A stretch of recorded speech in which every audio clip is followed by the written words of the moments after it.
할렐루야. 미국의 한 대학 연구팀이 동물의 지능의 한계를 알아보려고 그 침팬지에게 수화를 가르쳤다고 그러죠. 갖은 노력 끝에 한 140개의 단어를 가르치고, 그리고 이제 이 침팬지로 하여금 자기 의사를 한번 자유롭게 표현하도록 유도를 했다는 겁니다. 140개의 단어를 배우고, 그리고 처음으로 자기가 이제 표현한 단어가 있는데 이런 말이었습니다. Let me out.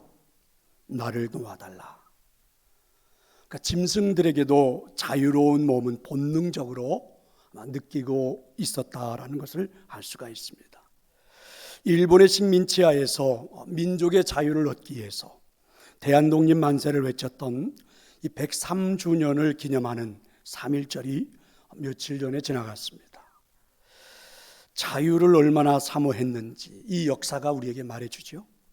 우리 민족은 그것뿐만이 아닙니다. 자유를 찾은 후 얼마 되지 않아서 또다시 전쟁을 경험해야만 했습니다. 자유를 위해서 말입니다. 이렇게 우리 민족은 자유를 위해서 많은 희생을 치를 수밖에 없었던 그러한 민족이죠. 그런데 오늘 우리가 받은 하나님의 말씀은 자유와는 좀 정반대의 말씀처럼 그렇게 내용을 담고 있죠. 서로 종노릇 하십시오. 이렇게 선포합니다. 이게 반대적인 개념처럼 들립니다. 역설적인 이야기처럼 들리고 있습니다.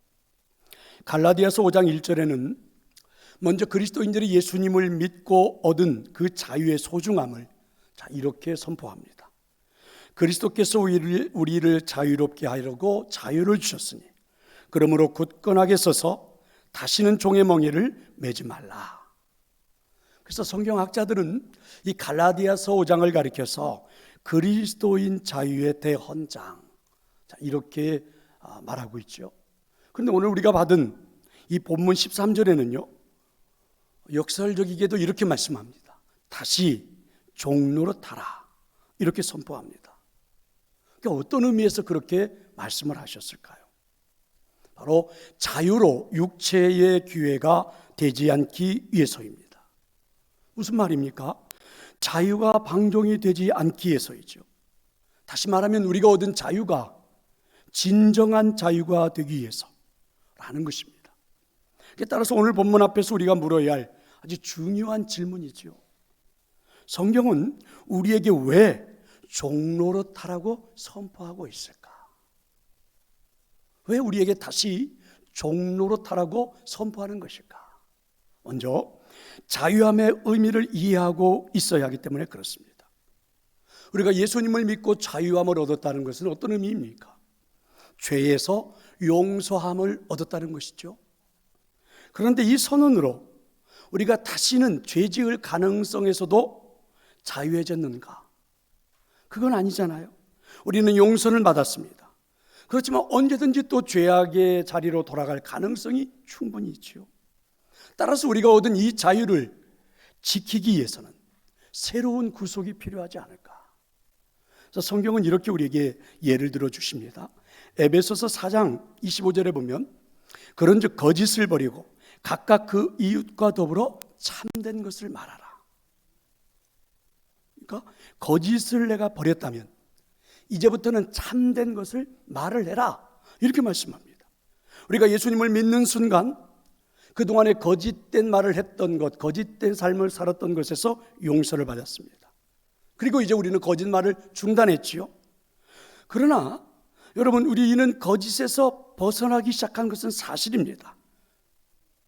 그렇지만 거짓말할 가능성에서도 자유로운가? 가능성마저도 없는 것일까? 그건 아니란 말이죠. 우리는 잠시 동안 거짓을 지금 중단하고 있을 뿐이지 거짓말쟁이를 완전히 벗어난 것은 아니란 말입니다. 그렇다면 우리가 언제 거짓말쟁이에서 벗어날 수 있는 겁니까? 거짓말을 중단한 상태만이 아닌 진실을 말하기 시작할 때죠. 그때 나는 더 이상 이제 거짓말쟁이가 아닌 진실을 말하는 사람이 되겠죠. 다시 말하면 우리가 진실을 말하는 사람이 될 때 비로소 거짓의 노예에서 벗어났다 이렇게 말할 수 있습니다. 그래서 오늘 성경은 우리에게 진실을 말하는 종이 되라, 그래서 우리 보고 종노릇하라, 이렇게 진실의 종노릇을 할 수 있어야 된다, 이렇게 선포하는 것입니다. 한 가지 예를 더 들어볼까요? 에베소서 4장 28절입니다. 도둑질하는 자는 다시 도둑질하지 말고 돌이켜 가난한 자에게 구제할 수 있도록 자기 손으로 수고하여 선한 일을 하라. 그러니까 도적질하지 않기 위해서 지금부터 내 손으로 열심히 수고하고 땀 흘려서 일을 하고 그 얻은 것의 열매를 가지고 구제하는 일, 선한 일들을 하라, 이렇게 말씀하십니다. 예수님을 믿는 순간 그동안에 우리가 도적질했던 모든 것들에서부터 용서를 받았어요. 도적질을 중단한 거죠. 그렇지만 앞으로도 도적질을 하지 않는다, 그래서 우리는 그렇게 자유로운 몸이 되었다, 이렇게 말할 수는 없다는 것이죠. 잠시 우리가 지금 중단하고 있는 상태일지도 모릅니다. 그러니까 중단한 상태로만 있어서는 부족하다는 이야기죠. 다시 죄를 지을 가능성이 있는 삶으로 돌아가지 않기 위해서는 지금부터 내가 열심히 내 손으로 수고하고 고통스럽지만 일을 해서 그 열매를 가지고 선한 일을 해보자. 남의 것을 빼앗는 사람이 아닌 남에게 베푸는 사람이 되어보자. 선한 일을 하는 종노릇을 한번 시작해보자. 하나님 이렇게 우리에게 말씀해 주십니다. 얼마 전에 아마 여러분들은 이런 기사를 보았을 겁니다. 한번 화면을 보실래요? 84세 대도 조세형 절도 혐의로 구속. 자, 이런 기사가 하나 났죠. 2022년 2월 19일자에 나왔던 이야기입니다. 아시는 것처럼 대도라고 불렸던 이 조세영 씨가 말년에 초라한 좀도둑으로 전락해서 결국은 19일에 구속이 됐습니다. 이분은요, 이달 그러니까 2월 중순까지 용인시 처인구 고급 전원주택에서 여러 단지를 돌면서 총 3차례에 걸쳐서 3,300만 원 상당의 금품을 훔친 혐의를 받고 있습니다. 이 처인구 일대에 자꾸만 절도 사건이 나타난다라는 경찰의 조사가 들어와서 폐쇄회로 CCTV를 분석해 보니까 조 씨하고 같은 공범이 함께 일하고 있는 것을 보고 공범을 검거한 다음에 이 전날 조 씨를 붙잡았습니다. 그런데 여러분, 이 조세영 씨는요, 2019년 3월부터 6월까지 6차례에 걸쳐서 서울 광진구 성동구 일대 주택에서 1,200만 원대의 금품을 훔쳐 그 같은 해 6월에 구속이 됐습니다. 그리고 2년 6월에 징역을 선고받고 복역을 한 다음에 2021년 작년 12월에 출소를 했는데, 출소한 지 불과 한 달여 만에 또 다른 절도를 저지르고 그리고 구속이 된 것입니다. 이 조세영 씨는요, 1970년부터 80년대 사회 고위층을 상대로 한 전대미문의 절도 행각을 벌여서 대도라는 별명을 얻었잖아요. 이 사람이 훔친 그 물건들이 상류사회의 사치스러움이 어떤지를 폭로하는 일이 됐고, 그리고 이 조 씨가 훔친 돈 일부를 가난한 사람들에게 나누어 준다는 동, 베풀어 준다는 동, 이래서 나름 또 그 당시 이 사람에게 붙여준 수식어는 의적이라는 미화도 되기도 했지요. 이 조세영 씨는 1982년 구속이 됐습니다. 그리고 15년이나 수감 생활을 하고 출소를 했지요. 그런 다음에 우리들이 교회들이 많이 이분을 초청해서 간증도 듣고 했던 어떤 선교 활동을 하면서 새 삶을 사는 듯 그렇게 보였어요. 그렇지만 2001년 일본 도쿄에서 빈집을 털다가 붙잡힌 것을 시작으로 해서 다시 범죄의 길로, 그래서 출소한 지 한 달 만에 다시 범죄해서 그리고 구속되는, 수감되는, 자, 이런 모습들을 우리는 볼 수가 있습니다. 한번 생각을 해볼래요? 우리가 도적질을 하는 죄인의 자리에서 벗어나려면 어떻게 해야 합니까? 도적질했던 모든 죄악이 예수 그리스도를 믿는 순간 주님의 보혈로 용서받은 것을 우리가 믿는 거죠. 여기서부터 출발입니다. 그리고 난 다음에 우리가 해야 하는 일이 있습니다. 내 손으로 수고하는 일이죠. 조금은 고통스럽지만 인내하면서 감당을 해야 하는 것이죠. 그리고 거기에서 나오는 열매를 가지고 우리는 구제하는 일들, 선한 일들을 할 수 있어야 되겠다. 그래서 선한 일에 사로잡히는 선한 종노릇을 시작하라. 오늘 성경은 이렇게 우리에게 말씀하십니다. 로마서 6장 15절은 분명한 말씀이 우리에게 이렇게 선포를 하고 있죠. 우리가 예수님을 구주로 영접하는 순간 율법으로 정죄받던 자리에서 은혜 아래 거하게 되었다, 이렇게 선포합니다. 그러면서 이렇게 반문을 해요. 우리가 다시 죄를 지을 수 있는가? 절대 그럴 수 없다는 것입니다. 그러나 죄악의 자리로 다시 들어서지 않기 위해서는 반드시 해야 하는 일이 있다. 그게 무엇입니까?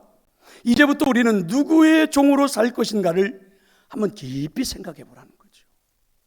누구의 종으로 살아갈 거냐? 그리고 생각했다면 순종하기 시작을 해야 합니다. 누구에게 순종하든지 그 순종하는 자의 종으로 살 수밖에 없는데, 만약에 우리가 죄의 종으로 산다면 결국 우리는 사망에 이르겠죠. 그런데 순종의 종으로 산다면 의에게 속하게 될 것입니다. 분명한 것은 우리는 죄악으로부터 해방되어 오히려 의에게 종이 되어 살아가고 있습니다. 그래서 죄에서 자유를 얻은 사람마다, 로마서는 이렇게 말씀하는 겁니다. 죄에서 자유를 얻은 사람마다 의에게 종로로 타는 것을 배우라. 아멘. 의에게 종로로 타는 것을 배우라. 그때 우리의 자유가 온전한 자유가 될 수 있다. 이렇게 말씀하십니다. 저는 오늘 예배하는 저와 여러분 모두가 오늘 이 말씀이 꼭 여러분의 삶의 최고의 가치관이 될 수 있기를 축원합니다. 정리해 봅시다. 왜 종로로 되어야 합니까? 왜 다시 순종에 구속된 삶을 살아야 합니까? 우리의 자유가 온전한 것이 되게 하기 위해서입니다. 나를 구원해 주신 예수님의 사랑이 온전한 것이 되기 위해서입니다. 오늘 본문 앞에서 우리가 물어야 할 질문이 있죠. 성경은 우리에게 왜 종노릇하라고 선포하고 있을까? 또 한 가지는 자유함에도 위험이 있기 때문입니다. 자유는 굉장히 위대한 선물이죠. 모든 가치 있는 선물에는 그런데 선용과 남용이 항상 같이 공존하죠. 부부의 관계를 이어주는 성의 예를 한번 들어볼래요? 여러분, 성이 선용될 때 이것은 부부의 가정의 행복을 지켜주는 제일 요소가 되죠. 근데 여러분, 이것이 남용되기 시작할 때 성은 부부관계를 무너뜨리는 제일 요소가 되기도 합니다. 돈을 생각해 볼래요? 돈은 얼마나 좋은 것입니까? 혹시 이 자리에 돈을 싫어하는 분 계십니까?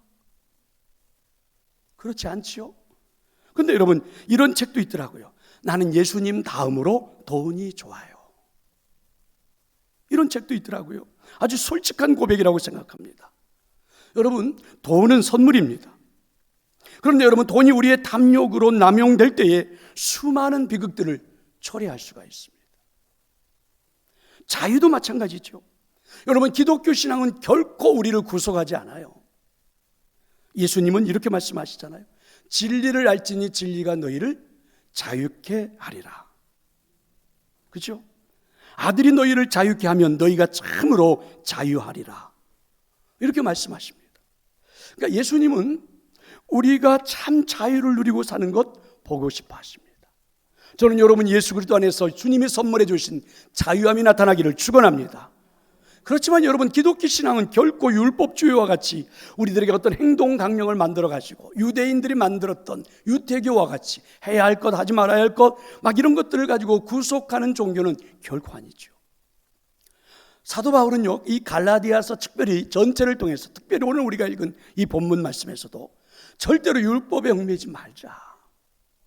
그래서 다시 할례를 받는 것과 같은 율법에 얽매여 그러한 구속의 삶을 살지 말자. 우리가 율법에서 좀 자유함을 누리자. 이렇게 말씀합니다. 그러나 여러분, 이와 같은 권면이 우리가 마음대로 죄를 지을 수 있는 자유를 허락받았다, 이렇게 오해해서는 안 된다는 것입니다. 그래서 이것을 신학적으로 표현할 때 이렇게 말해요. 기독교는 율법주의가 아니지만 동시에 기독교는 무율법주의도 아니다, 이렇게 말하죠. 왜 그럴까요?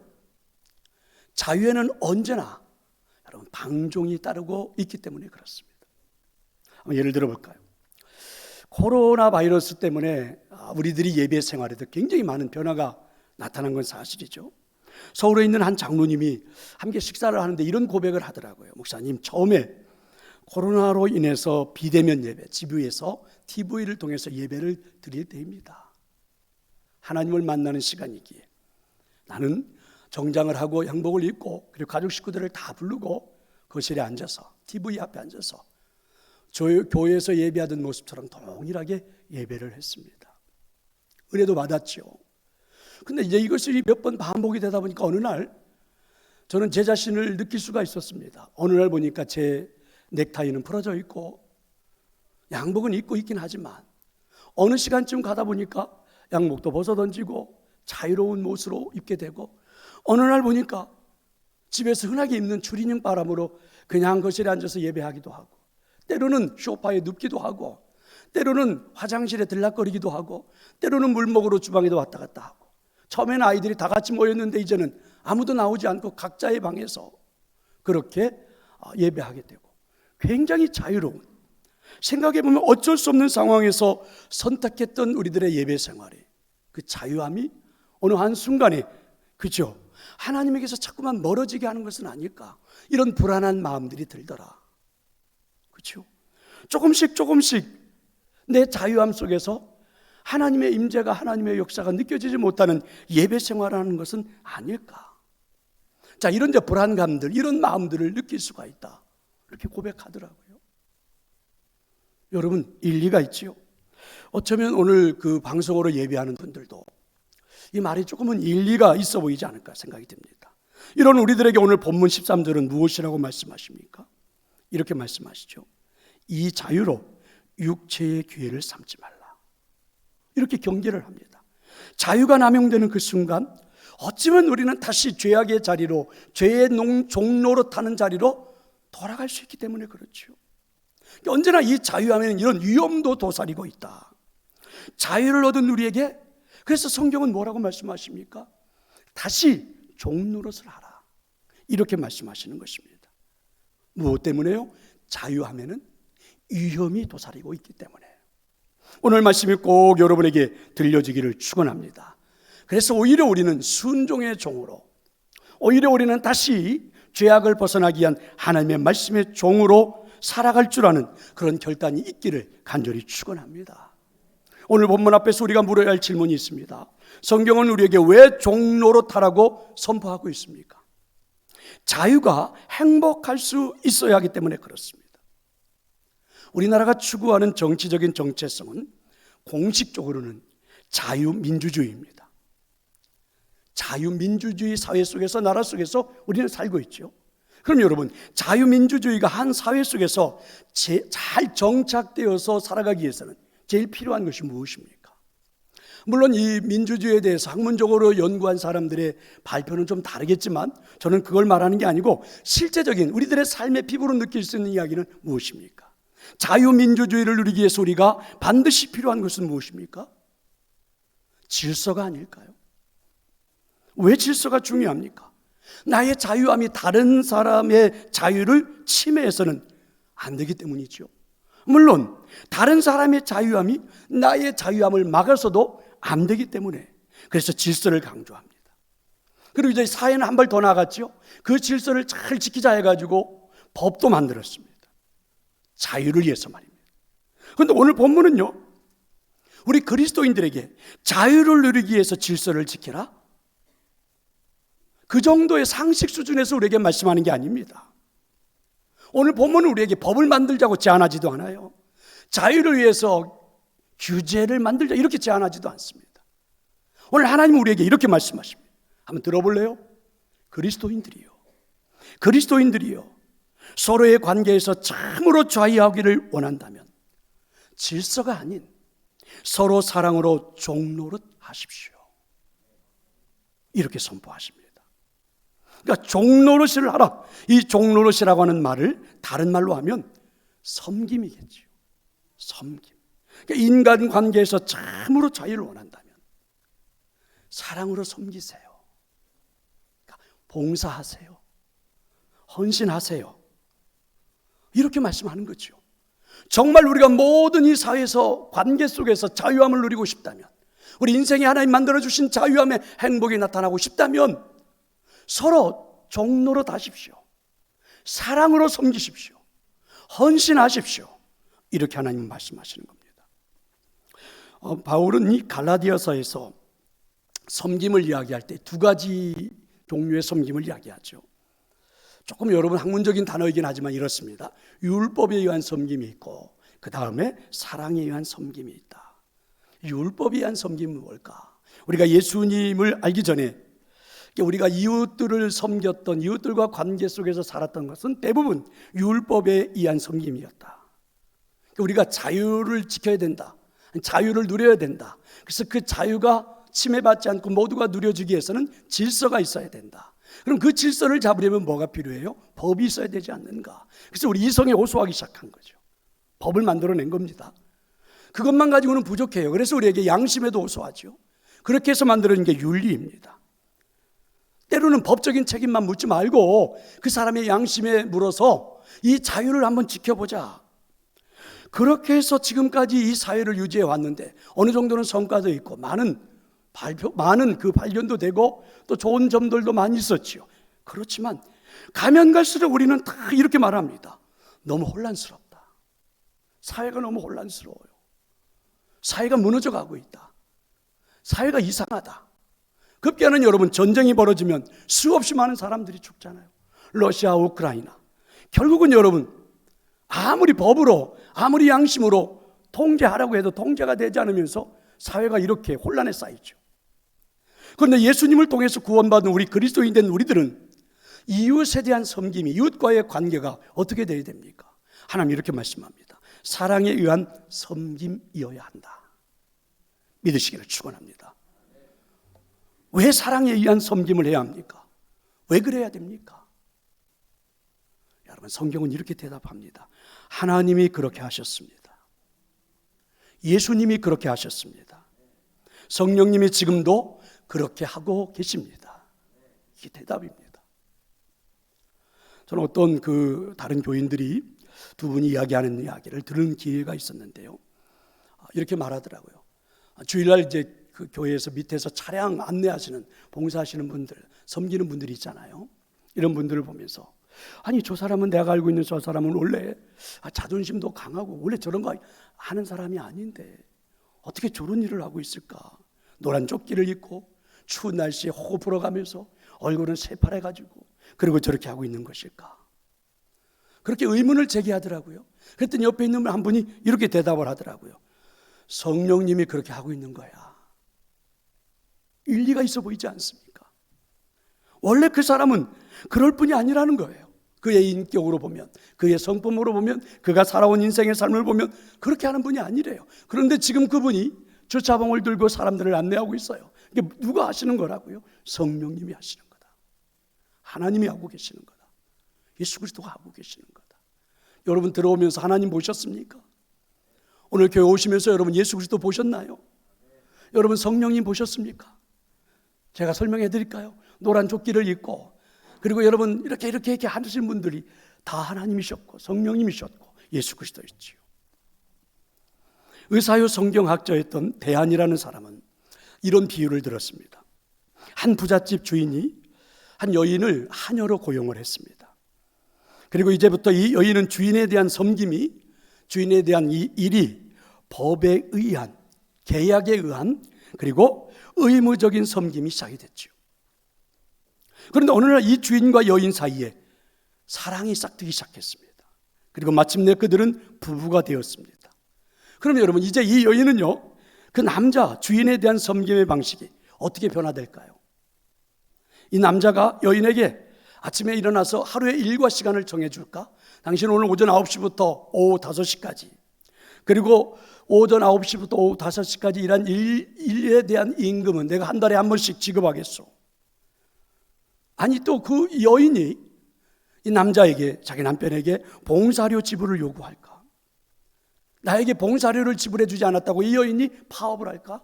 나에게 봉사료를 지불해 주지 않았다고 경찰에 고소를 할까? 하루하루의 일과표를 남편이 다 정해줄까? 분명한 것은 이것이죠. 이 여인은 더 이상 법 아래 있지 않습니다. 계약 아래 있지 않지요. 그리고 월급도 받지 않습니다.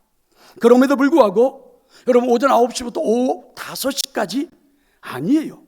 그 다음 시간까지도, 저녁에도, 한밤중에도 이 남자를 향한 봉사를 결코 마다하지 않지요. 시키지도 않은 일을 마구 해댑니다. 그리고도 이 여인은 전처럼 이 남자에게 잔업에 대한 수당을 요구하지도 않아요. 왜 그렇습니까? 대답은 딱 하나입니다. 그녀는 남편을 사랑하는 아내이기 때문입니다. 맞지요? 사랑으로 종노릇하기 때문에 그렇습니다. 그래서 이 사랑은요, 법이 요구하는 그 이상의 것을 하지요. 그래서 사랑은 율법을 완성하는 것, 이렇게 말씀합니다. 여러분, 그러면 이때 사랑이 율법을 완성하는 것, 이때 나타나는 게 무엇입니까? 그게 바로 자유함입니다. 이 여인과 남편의 관계는 더 이상 고용의 관계, 법의 관계, 계약의 관계가 아닌 자유의 관계죠. 무엇 때문입니까? 서로 사랑으로 종노릇하기 때문입니다. 얼마나 행복한 일입니까? 하나님은 오늘 우리에게 말씀하시죠. 동산교회 성도들 모두가 이렇게 사랑 안에서 서로 종노릇할 것을 하나님은 명령하십니다. 이런 사랑의 섬김이 진정한 동산 공동체를 만들 수 있기 때문입니다. 이런 섬김의 공동체를 만들어서 우리 주변에 피곤하고 외롭고 고달프고 힘든 인생을 살아가는 우리 이웃들을 섬기는 모습을 보고 싶어 하시기 때문입니다. 성도 여러분, 3월은, 우리 동산교회 3월은 서로 사랑을 통해 종노릇하는 달이죠. 서로 사랑을 가지고 한번 섬겨보는 달입니다. 헌신하는 달입니다.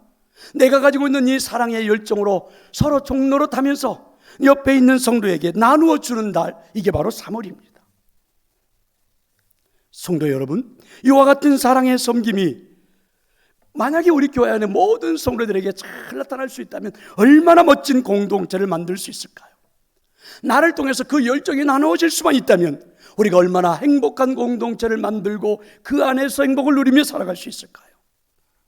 우리가 이런 공동체를 만들었을 때 우리에게 나타날 수 있는 행복, 그건 바로 자유함이 아닐까요? 누구에게도 아픔을 주지 않고, 그렇죠? 누구에게도 상처가 되지 않고 자유함이 나타나는 행복. 법을 만들지는 않았지만, 질서를 지키지 않는다고 제재를 가하고 있지는 않지만, 여러분, 진정 자유함이 나타나지 않을까? 자유하지만 오히려 종노릇하는 이유가 무엇입니까? 그 자유가 행복이 되게 하기 위해서입니다. 믿으시기를 축원합니다. 토레이 목사님은 자기의 멘토였던 무디 목사님의 일화를 이렇게 전하지요. 한 번은 무디 목사님이 개최한 미국에서 매사추세츠주에서 열린 노스필드 성경 수양회가 열렸다고 합니다. 여기에 영국에 있는 귀족들을 좀 초청을 해서 이분들이 참관하면서 보게 되었다고 그러죠. 근데 그 당시만 해도 영국에는 손님이 오면 복도에서 일하고 있는 종들이 그 손님의 구두를 깨끗이 닦아놓는 문화라고 그랬죠. 습관이 있었다고 그래요. 무디 목사님의 참모들 중에는 이 습관을 아는 사람이 있어서, 자, 이 영국에서 온 이 귀족들을 우리가 어떻게 할 거냐. 그래서 이 참모들이 모여가지고 토론이 벌어졌다고 합니다. 한참을 토론한 끝에 내린 결론은 이렇습니다. 여기는 미국이니까 그만두자였다고 하죠. 그만두자. 구두를 닦지 말자. 이 토론 소식을 무디 목사님에게 전하면서 한 분이, 목사님은 어떻게 생각하십니까? 라고 물었어요. 그랬더니 이분이 빙그레 웃으시면서, 글쎄, 내가 한번 주님께 물어볼게, 이렇게 하더니 머리 숙여 한동안 기도를 한 후에 잠자리에 드셨다고 그러죠. 그 이튿날 아침입니다. 영국 사람들이, 10명에 가까운 영국 사람들이 잠자리에 일어나 복도로 나왔을 때 그들의 구두는 모두 다 깨끗하게 닦여져 있었다고 그러죠. 감동적이지 않습니까? 우리의 이성을 가지고, 우리의 윤리를 가지고 토론을 벌인 결과는 구두를 닦지 말자, 이게 결론입니다. 그런데 여러분, 사랑의 섬김을 통한 종노릇은요, 모두의 아침을 행복하게 만들어 주었습니다. 구두를 닦지 않아도 되는 자유함이 분명히 이들에게는 있지요. 오히려 질서와 법을 초월하는, 그런데 이들에게는 서로 종노릇하는 행위가 나타난 모습을 보고 모두가 더 행복한 삶을 만들어 준 거죠. 이것이 진정한 예수님을 통해 죄악에서 벗어난 자유로운 삶의 모습이 아닙니까? 오히려 우리가 자유가 있지만 서로에게 사랑을 통한 그 섬김, 헌신, 그리고 봉사, 이 종노릇을 하는 것이 더 멋진 인생을 만드는 것, 느낄 수 있지 않습니까? 이게 바로 더 행복한 삶을 살아가는 것 아닐까요? 그렇다면 우리 모두 한번 실천해 보십시다.